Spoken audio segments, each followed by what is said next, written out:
I was fired before I could finish explaining why his 28-year-old son couldn't handle classified military protocols. They thought they'd sent me packing with nothing but a cardboard box.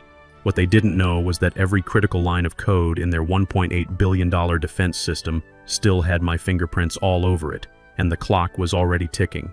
My name is Michael Patterson, I'm 52 years old, and at 8:15 a.m. on a Wednesday morning, my 18-year career at Apex Defense Systems came to an abrupt end. Here's the thing about working in defense contracting. You get comfortable. You think loyalty means something. Boy, was I wrong about that. I'd walked into CEO Richard Morrison's office expecting our monthly security briefing for Defense Corps, the military contracting software I'd built from the ground up. This system handled military logistics and classified communication protocols for major Pentagon contractors. Morrison was pacing behind his desk when I arrived. The man never paced unless the board was breathing down his neck. "Mike," he started, "I need you to take on a special assignment. Caleb's joining our leadership team next week. Caleb Morrison, the CEO's son. Fresh MBA from Daddy's alma mater. Big ideas about revolutionizing the defense industry. Last month, he'd posted on LinkedIn about how AI would replace legacy thinking in government contracting. I want you to get him up to speed on Defense Corps' architecture," Morrison continued. "Show him the ropes, basic security protocols, access levels, that kind of thing. Let me tell you something about Defense Corps. This isn't some startup software you learn from YouTube. We're talking about military-grade cybersecurity with 23 distinct layers of classified protocols. I'd spent 18 years building it from a concept my Air Force unit had sketched out in Afghanistan to a defense platform processing contracts worth hundreds of millions." "Richard," I said, "Defense Corps handles classified material. Caleb doesn't have security clearance, and these protocols require years of military systems experience." "That's being handled," Morrison cut me off. "His clearance is expedited. The board thinks fresh eyes could streamline operations." Fresh eyes. Code for my son needs a job, and this looks important. "I'm managing the Pentagon renewal," I said. "That's a $400 million contract with a deadline next month. Maybe someone from training could handle basic orientation while I focus on, this is the priority now." His voice had that edge. Caleb represents the future of this company. I straightened up, feeling my security badge's weight, the same badge giving me access to systems Caleb couldn't spell. "I can't do that, Richard. Defense Corps isn't a training platform. We're talking about national security protocols that took years to develop. Your son needs fundamentals, not classified systems." Morrison's face went red. "Are you refusing a direct order from your CEO?" "I'm protecting company assets and national security interests," I replied. "The same way I've been doing for 18 years. He pressed his intercom. "Send HR up immediately." Then turned back with the look of a man who'd already decided. "Michael Patterson, your inability to adapt to our evolving leadership structure and refusal to support company initiatives has made your position untenable. You're terminated. Effective immediately." The words should have hit harder. Maybe they would have if I hadn't been preparing for this moment since Morrison announced his succession planning strategy. "I understand," I said. "I'll need to secure my access codes and transfer documentation. That won't be necessary. It will handle transitions. Your access has been revoked. Already revoked." He'd planned this before I'd sat down. The untouched coffee on his desk was probably just a prop. "Oh, and Mike," Morrison called as I reached the door, "your NDA is still in effect. I trust you remember the penalties for violating classified protocols." I paused and allowed myself a small smile. "Of course, Richard, I remember everything. Every single detail." 8:23 a.m., the end of Michael Patterson, Senior Systems Architect. But Richard Morrison had just made the classic mistake powerful men make when they think they own everything someone else built. Two security guards flanked me, Tony Rodriguez and Brad Williams, guys I'd shared morning coffee with for years. Tony couldn't look me in the eye. Brad's jaw was clenched tight. "Sorry, Mike," Tony muttered as we passed the engineering floor. "This is bullshit." Through the glass walls, I could see my team hunched over their monitors. None looked up, but they knew. Word travels fast in a building where everyone has security clearance. My office looked exactly as I'd left it 45 minutes ago. The world's okayest engineer mug my daughter Sarah had given me sat next to my monitor, half full of coffee. Photos lined my desk. My team celebrating last year's contract renewal, Sarah at college graduation, the original Defense Corps crew from 2006. 15 minutes, Brad said, checking his watch. I began the ritual every terminated employee knows. Personal items only, nothing proprietary. I slipped photos into my bag, wrapped the mug in tissue paper. My hands moved automatically while my mind calculated implications. In the bottom drawer, beneath conference badges and technical manuals, my fingers found what they were looking for. A small black USB drive, no bigger than my thumb. To anyone watching, it looked like personal storage, family photos, tax documents. I palmed it smoothly, slipping it into my jacket pocket. "That's company property," a voice announced from my doorway. Caleb Morrison stood there in a designer suit, holding his phone up and recording. "I'm documenting this for legal purposes. Can't have anyone stealing intellectual property." I turned to face him, keeping my expression neutral. Up close, he looked even younger than 28. Perfectly styled hair, confidence that only comes from never earning anything yourself. Eyes holding arrogance that mistakes privilege for competence. "Hello, Caleb. Congratulations on your new position." He lowered his phone slightly. "Yeah. Well, Dad says I'll be taking over your projects. He says Defense Corps isn't that complicated once you understand modern systems architecture." Behind him, Tony rolled his eyes. "I'm sure you'll do fine," I said, returning to packing. "Defense Corps has excellent documentation. You should probably leave your passwords," Caleb continued, stepping into my office. His expensive shoes clicked like a countdown timer. "Dad says you legacy guys always try to sabotage things when you leave." Legacy guys. 18 years of military service and defense contracting, and I'm a legacy guy. "All my credentials were revoked at 8:15, I said evenly. "It will create new access protocols for you." He frowned, not understanding half of what I'd said. "Whatever. Just don't take anything important." I zipped my bag and took one last look around the office where I'd spent countless late nights, where I'd debugged critical systems under Pentagon deadline pressure, where I'd built something extraordinary. "It's all yours," I said to Caleb, gesturing to the empty desk. "Good luck with Layer 23. "What?" He blinked, confused. "What's Layer 23? "Nothing you need to worry about," I said, walking past him. "I'm sure your father will explain everything." The elevator ride down felt like descending into a different world. Each floor represented another piece of the life I was leaving behind. R&D on 15, legal on 8, where I'd signed contract after contract, including the incorporation papers for Patterson Defense Solutions, LLC, a detail buried so deep in subsidiary paperwork that even our CFO had missed it. The lobby was empty except for the morning receptionist, who gave me a sympathetic nod. The revolving doors spat me onto the sidewalk at exactly 8:38 a.m., 23 minutes after my termination. The morning air hit my face like a wake-up call. I stood on the sidewalk, my box weighing nothing compared to the USB drive in my pocket. Inside that device wasn't stolen code or company secrets. It was something far more valuable. The original patent filings for Defense Corps' architecture, filed not under Apex Defense Systems, but under Patterson Defense Solutions, LLC, with my daughter listed as primary beneficiary. Apex had licensing rights, of course. As long as I remained employed. As long as I remained employed. I smiled for the first time all morning. Walking toward the parking garage, I could see through the building's glass facade that Caleb was already settling into my former office, probably posting about his first day as a defense industry executive. He had no idea that in approximately 142 minutes, when Morrison tried to demonstrate Defense Corps to the Pentagon Renewal Committee, everything would change. My truck's interior had never felt more like a command center. I slid behind the wheel, placed my box in the passenger seat, and pulled out my laptop. The parking garage's fluorescent lights buzzed overhead as I powered it on, my fingers moving with the precision that comes from 18 years of muscle memory. The Defense Corps management interface appeared, clean, efficient, exactly as I'd designed it. Most people thought Defense Corps was just sophisticated military software. They saw the logistics tracking, the secure communications, the data processing. What they didn't see was the architecture beneath. 23 layers of interconnected security protocols, each more complex than the last. I entered my credentials, not my Apex credentials. Those were dead. These were different, older, more fundamental. The ones I'd registered when I first filed the core patents under my own LLC. Welcome, System Architect. Status, operational. Layers 1 to 22 active. Layer 23, standby mode. Layer 23, my insurance policy, built into Defense Corps' foundation from day one.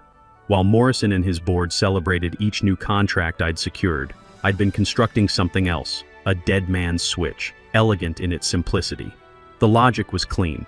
If the registered system architect's employment status changed from active to terminated without proper transition protocols, licensing verification would be required within 180 minutes. Without that verification, Defense Corps would enter protective mode, refusing all access attempts until the licensing dispute was resolved. I glanced at my phone. 8:47 a.m. Morrison's Pentagon renewal demonstration was scheduled for 11 o'clock, 133 minutes until showtime.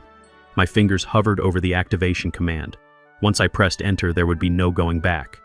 But then I thought about Caleb's smug recording, about Morrison's calculated dismissal, about 18 years of my life poured into code that they thought they could simply take. I pressed enter. Employment status change detected. Initiating license verification protocol. Countdown. Initiated. 10,800 seconds. The numbers began their relentless descent. I closed my laptop and started the truck. Pulling out into morning traffic, I grabbed coffee from the drive-thru I'd been using for a decade. Better than whatever Morrison had left untouched on his desk during our chat. My phone buzzed. A text from Janet Walsh, my lead security engineer. Heard what happened. This is BS. Team's ready to walk. I pulled over to respond. Don't. Not yet. Watch the 11 o'clock demo.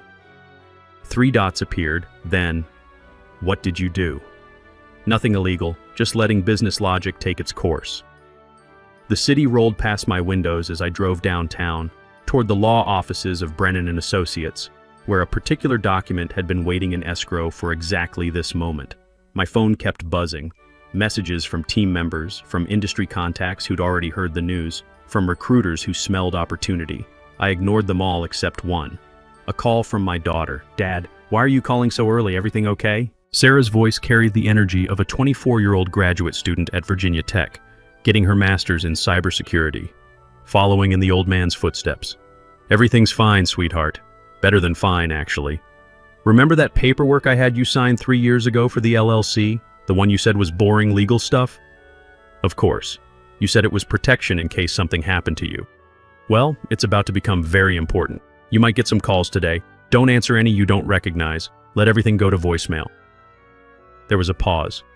Then, with the intuition that only comes from growing up around military precision, Dad, what did they do to you? They fired me, I said simply, but they forgot to read the fine print. Good, she said fiercely. I never liked that Morrison guy. Too much hair product. Nobody with that much gel can be trusted.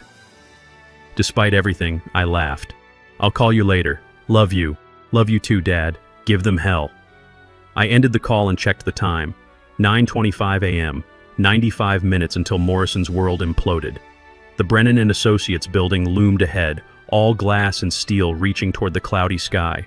I pulled into visitor parking and grabbed my laptop bag. Inside that black USB drive wasn't just code, it was freedom earned through 18 years of dedication, about to be claimed in full. The countdown continued. 5,234, 5,233, 5,232. I walked through the lobby, my boots clicking against marble with confident rhythm. The elevator whisked me to the 23rd floor, where Thomas Brennan himself was waiting. We'd spoken only once before, 3 years ago when I'd structured the Patterson Defense Solutions LLC arrangement. It's just a precaution, I'd told him then. I hope I never need it. Now, as his secretary ushered me into his office, I saw him smile the kind of smile lawyers get when a long-dormant strategy is about to pay dividends. Patterson, he said, standing to shake my hand. I heard about your employment change. Shall we discuss your options? I sat across from him, placing my laptop bag carefully beside the chair. Through his floor-to-ceiling windows, I could see the Apex building 6 blocks away. Somewhere on the 42nd floor, Morrison was probably making final preparations for his demo. Caleb was likely taking selfies in my old office, and my team was watching the clock. 4,847, 4,846, 4,845. Yes, I said, meeting Thomas Brennan's eyes. Let's discuss exactly what happens when that countdown reaches 0. Meanwhile, back at Apex Defense Systems, the conference room had been transformed into a technological shrine. 3 massive displays showed Defense Corps' interface in crisp resolution, while the company's best remaining engineers stood ready at support stations. The Pentagon Renewal Committee sat around the polished table, 5 officials in suits, tablets ready to capture every detail of the demonstration that would justify their $400 million contract renewal. Morrison stood at the head of the table, confidence radiating like expensive cologne. Beside him, Caleb had changed into another designer outfit, probably preparing for another LinkedIn post about revolutionizing government contracting. "Gentlemen, ladies," Morrison began, his voice carrying practiced authority. "What you're about to see isn't just software, it's the future of defense logistics. Defense Corps represents 18 years of innovation, and under our new leadership structure," he gestured to Caleb, who nodded seriously, "we're prepared to scale beyond anything our competitors can imagine." The lead Pentagon official, Colonel Martinez, leaned forward. "Let's see it in action, Mr. Morrison." Morrison nodded to the lead demonstration engineer, Phillips, who began typing commands. The screens flickered to life, showing Defense Corps' initialization sequence. Everything looked perfect for exactly 15 seconds. Then the first error message appeared. "System architect verification required." Phillips frowned, typing rapidly. "Just a minor authentication hiccup. Let me... Access denied. Authentication failure. What's happening?" Morrison's voice tightened, though his smile remained plastered in place. "I'm not sure, sir. The system is requesting architect-level credentials." "Then use them," Morrison snapped. "I am, sir. They're not working." The screens flashed red. A new message appeared, larger this time. "Licensing verification required. Time remaining. 89:43. Contact system architect for resolution." Caleb, oblivious to the growing panic, leaned forward. "So, sometimes technology has these little glitches. That's why we're implementing more modern approaches to—" "Shut up!" Morrison hissed, his face flushing. The Pentagon team exchanged glances. Colonel Martinez's expression had shifted from interest to concern. "Mr. Morrison, is there a problem with your system?" No problem at all. Just a routine security protocol." Morrison turned to Phillips. "Fix this. Now." Phillips's fingers flew across the keyboard, sweat beading on his forehead. "Sir, I can't access the core systems. It's like they're locked from the outside. That's impossible. We control all access points." "Not all of them," Phillips said quietly, his face pale. "There's something here about Layer 23. I've never seen this before." The countdown continued. 88:23, 88:22, 88:21. "Get Michael Patterson on the phone," Morrison barked. "Sir, he was terminated this morning." "I know he was terminated. Get him anyway." The phone rang on speaker. My voicemail picked up. "You've reached Michael Patterson. I'm currently unavailable. If this is regarding Defense Corps system architecture, please consult your licensing agreement. Have a great day." Morrison slammed his hand on the table. The Pentagon officials flinched. "Mr. Morrison," Colonel Martinez stood slowly, gathering his materials. "It appears you have internal issues to resolve. We'll need to postpone this demonstration." "Wait, please, this is just a minor technical—" "Your system is completely inaccessible during a $400 million renewal demonstration." Martinez's voice could have frozen hellfire. "Your new leadership team clearly doesn't understand your own technology, and apparently the only person who can fix this is someone you fired this morning." He shook his head. "We'll be in touch. Maybe." The Pentagon team filed out, their footsteps echoing in the sudden silence. The countdown reached 85:15. "Sir," Phillips said, voice barely above a whisper, "I found something in the system logs. There's a licensing structure I've never seen before. The core Defense Corps patents, they're not registered to Apex." "What do you mean?" "They're registered to something called Patterson Defense Solutions, LLC. We have usage rights, but they're conditional on—" He trailed off, face white. "Conditional on what?" Morrison's voice was deadly quiet. "On Michael Patterson's continued employment with Apex Defense Systems." The room erupted. Caleb started recording again until Morrison screamed at him to stop. Phillips desperately tried to break through the system lockdown. Engineers scrambled like ants from a destroyed hill. 83:47, 83:46, 83:45. Meanwhile, in Thomas Brennan's office, I was explaining the situation to someone who understood exactly what was happening. Impressive, Brennan said, reviewing the patent documents on his tablet. You've essentially created a legal kill switch. I prefer to think of it as proper intellectual property protection, I replied. Apex licensed the technology under specific terms. They violated those terms.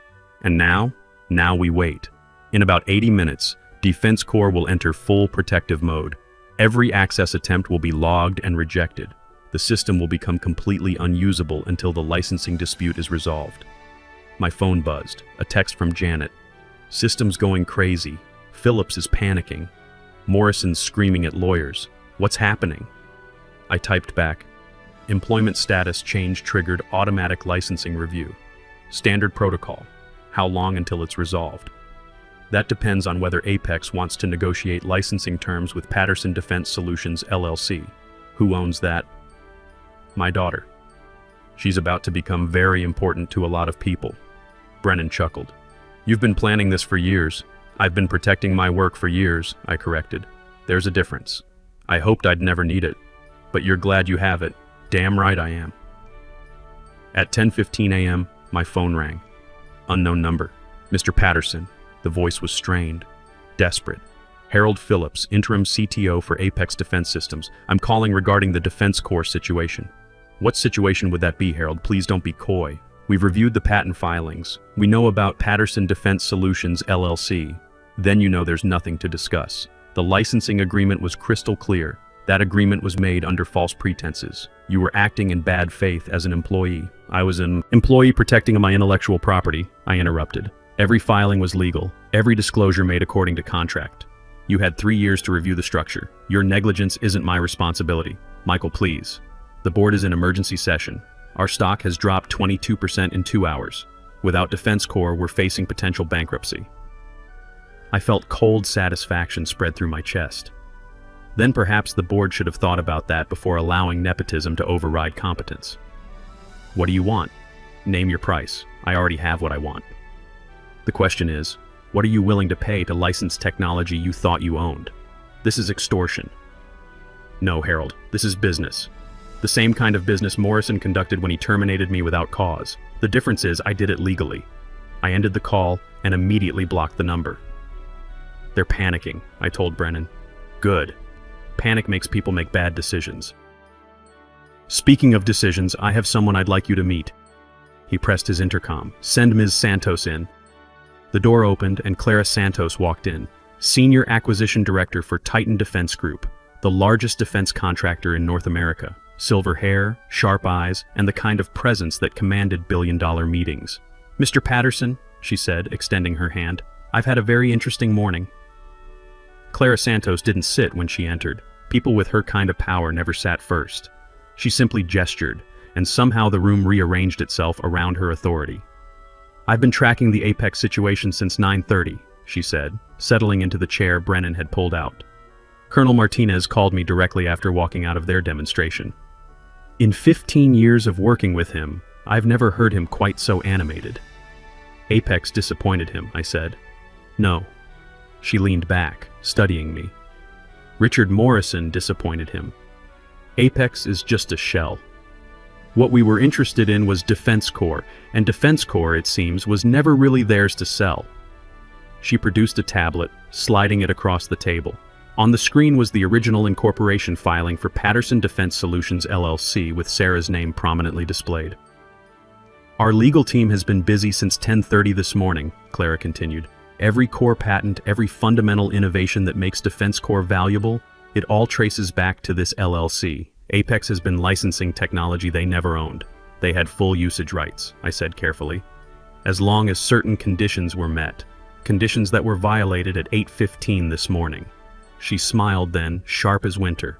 Tell me, Mr. Patterson, was this always the plan? I met her gaze steadily. The plan was to build something revolutionary for our military. The protection was just insurance. Insurance that's about to pay out. The question is, what do you want? This was the moment I'd been preparing for since walking out of Apex's building. I want to build the company Apex should have been. No nepotism, no ego-driven decisions, no treating innovation like a commodity to be packaged and sold to unqualified family members. You want control. I want purpose, I corrected. Defense Corps can be more than just profitable. it can be transformative, but only if it's developed correctly, ethically, with long-term vision that goes beyond quarterly earnings. Clara's expression shifted, becoming more focused. Titan Defense was prepared to acquire Defense Corps from Apex for $600 million. That deal is obviously dead, but the technology still exists, and we still want it. What are you proposing? A new entity. Defense Corps Global Systems. Titan provides the capital and infrastructure. I provide the technology and vision. My daughter's LLC licenses the patents to the new company under terms I control. And Apex? Apex becomes irrelevant. They can keep their company, their building, their corporate culture. But without Defense Corps, they're just another mid-tier tech firm scrambling for contracts they can't fulfill. She slid another document across the table. The number at the bottom made my breath catch. That's the signing bonus, Clara said casually. Your salary as chief architect would be separate, as would the budget for your team's relocation and your daughter's education fund. We take care of our people, Mr. Patterson. I thought of Sarah finishing her master's degree, of my team at Apex, brilliant minds trapped under incompetent leadership. I thought of Caleb's recording and Morrison's dismissal. I have conditions, I said. I expected nothing less. First, I bring my team, the core engineers who built Defense Corps with me. They deserve to see it succeed. Done. Second, Defense Corps security standards are non-negotiable. No shortcuts, no outsourcing critical components, no selling access to foreign contractors. We build tools that protect American interests, period. That goes without saying. Third, when we announce Defense Corps Global Systems, I want the defense community to know exactly who built this technology and who tried to steal it. Clara laughed then, genuine and delighted. Oh, I like you, Patterson. Yes, I think we can arrange that. We spent the next hour working through details, Clara's legal team joining us via video conference. By 12:30 p.m., the framework was complete. Defense Corps Global Systems would exist by end of business today. The patents would transfer smoothly from Sarah's LLC, and Morrison would wake up tomorrow to find his company's valuation had dropped by roughly $600 million. As we concluded, Clara stood. Mr. Patterson, I've seen a lot of engineers over the years. The brilliant ones who can't execute, the driven ones who lack vision. You're something rarer. What's that? Patient. You waited 3 years for this moment. That kind of long-term thinking is exactly what Defense Corps Global needs. She extended her hand, and I shook it, feeling the weight of the moment. This morning, I'd been fired in disgrace. This afternoon, I was about to become chief architect of a company with effectively unlimited resources. One more thing, Clara said as I gathered my belongings. Richard Morrison has been calling our offices non-stop. He's desperate to salvage something. Should I return his calls? I considered for a moment, then smiled. Tell him Titan Defense is in negotiations with the patent holder. If he wants to discuss licensing Defense Corps for Apex's use, he can contact Patterson Defense Solutions LLC directly. And will your daughter take his call? My daughter doesn't negotiate with people who have too much hair product. It's a firm rule. Clara's laughter followed me out of the office. The news broke at 1:15 p.m., cascading through defense industry networks like wildfire. Apex Defense Systems loses core technology in employment dispute. Pentagon contract terminated after failed demo. Former architect holds patents to revolutionary defense system. I watched the coverage from my truck, fielding calls from reporters, former colleagues, and competitors who suddenly found my expertise invaluable. But the call I was waiting for came at 1:37 p.m. Mr. Patterson. Morrison's voice was strained, barely controlled. I think we need to talk. Hello, Richard. Enjoying your afternoon? Cut the games, Mike. We both know what this is about, do we? Because this morning you seemed pretty confident you owned everything I'd built. The board. They're willing to discuss terms, reinstatement, back pay, promotion to CTO. Hell, we'll make you president of technology. No, you haven't heard the full offer. I don't need to. You fired me because I refused to babysit your son. You thought I was disposable. That decision has consequences. Mike, please. Without Defense Corps, we're facing bankruptcy. You're talking about destroying thousands of jobs. I felt that cold satisfaction again. I'm not destroying anything, Richard. I'm just not saving you from your own decisions anymore. What do you want? Name your price. I already have what I want. Defense Corps Global Systems launches Monday. We'll be offering enterprise licenses at competitive rates. Apex is welcome to apply like any other potential client. This is extortion. No, Richard. This is business. The same kind of business you conducted when you terminated me without cause and tried to steal 18 years of my work. The difference is, I did it legally. I ended the call and immediately blocked the number. My laptop chimed with a video call. Janet's face appeared, and behind her I could see several familiar faces from my core team. Mike, is it true? Janet's eyes were bright with excitement. Defense Corps Global? Titan backing? It's true. And I want all of you with me. Same positions, 30% salary increase, equity stakes, and the chance to build Defense Corps the way we always dreamed. The cheers that erupted made me smile. These were the people who'd stayed late debugging critical systems, who'd believed in the vision even when management didn't understand it, who'd made Defense Corps possible. When do we start? Asked Tom Rodriguez, my senior network architect. Monday. Titan's legal team will handle the exit negotiations with Apex. Just document everything and don't sign anything without running it by our lawyers first. After the call, I drove home through suburbs filled with American flags and kids playing in yards. Somewhere in that maze of office buildings downtown, Morrison was probably raging at lawyers, demanding solutions that didn't exist. Sarah called as I was grilling dinner. I got the strangest call today, she said, humor in her voice. Someone named Morrison, very agitated, offering me $3 million for some paperwork I signed. What did you tell him? That I don't negotiate with men who fire my father. Also that his hair product was showing up even over video call, which seemed unprofessional. I laughed, really laughed, for the first time all day. I love you, kiddo. I love you too, Dad. Now tell me about this new company. As I filled her in on Defense Corps Global, on Titan's backing, on the team that would join us, I felt the last tension dissolve.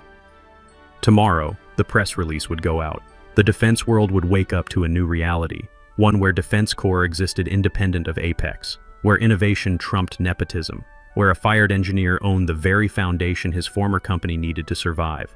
They'd fired me at 8:15 a.m. By sunset, I'd won everything. The best revenge, as they say, is massive success, and I was just getting started.